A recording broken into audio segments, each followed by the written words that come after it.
नमस्कार दोस्तों, आज हम बात करेंगे अर्जुनलाल शेट्टी जी के बारे में। अर्जुनलाल शेट्टी जी राजस्थान के बहुत बड़े क्रांतिकारी थे। इनका जन्म 1880 में जयपुर में हुआ। 1905 ईस्वी में जैन शिक्षा प्रचारक समिति का इन्होंने गठन किया और इसी के प्रावधान में वर्धमान विद्यालय, वर्धमान छात्रावास और वर्धमान पुस्तकालय ये भी संचालित होते थे। जैन शिक्षा प्रचारण समिति का मुख्य काम क्रांतिकारियों को प्रशिक्षण देना था। इसके अलावा अर्जुनलाल शेट्टी जी पर कई हत्याकांडों में शामिल होने का भी आरोप लगा, जिनमें मुख्य रूप से होर्डिंग बम कांड है जो 12 दिसंबर 1912 ईस्वी में इसको अंजाम दिया गया। आरा हत्याकांड 20 मार्च 1913 को इस हत्याकांड को अंजाम दिया और काकोरी हत्याकांड में भी इनका नाम आया।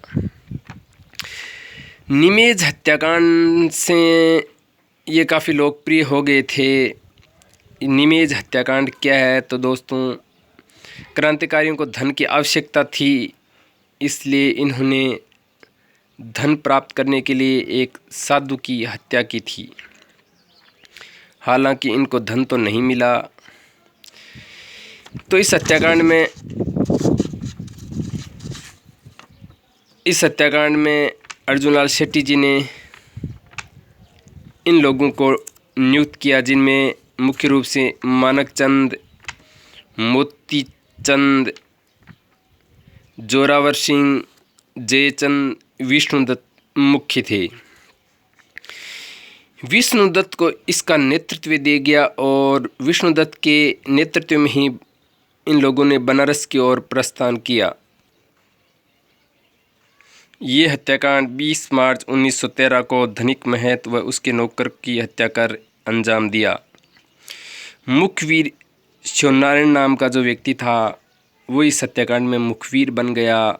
मृत्युदंड है वो मोतीचंद को दिया गया और विष्णुदत्त है उसे आजीवन कारावास की सजा दी गई। इस हत्याकांड में अर्जुनलाल शेट्टी को वेल्लूर जेल भेज दिया गया। हालांकि इस हत्याकांड में वो बरी हो गए थे, लेकिन दिल्ली हत्याकांड और इस जो ये अपराध अभी निमेज हत्याकांड वाला था, इसमें उनको वेल्लूर भेज दिया गया और 5 साल इनको नज़रबंद रखा गया। प्रमुख तथ्य हैं वो भी आपको ध्यान रखना है जो काफ़ी महत्वपूर्ण है।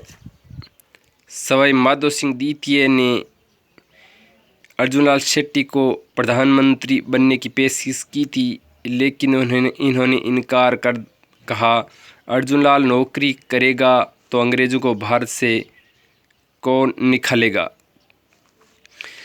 इसके अलावा भी आपको महत्वपूर्ण ध्यान रखना है कि 1907 में सूरत कांग्रेस का जो अधिवेशन हुआ था उसमें भी अर्जुनलाल शेट्टी जी ने भाग लिया था।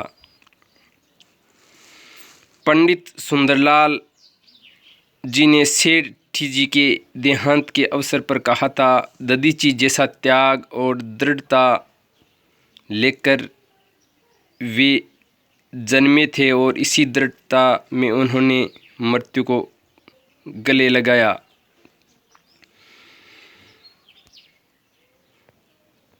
इनकी प्रमुख पुस्तकें, इन्होंने मुख्य रूप से 3 पुस्तकें लिखी, जिनमें क्षुद्र मुक्ति, स्त्री मुक्ति और महेंद्र कुमार नाम का एक नाटक भी लिखा।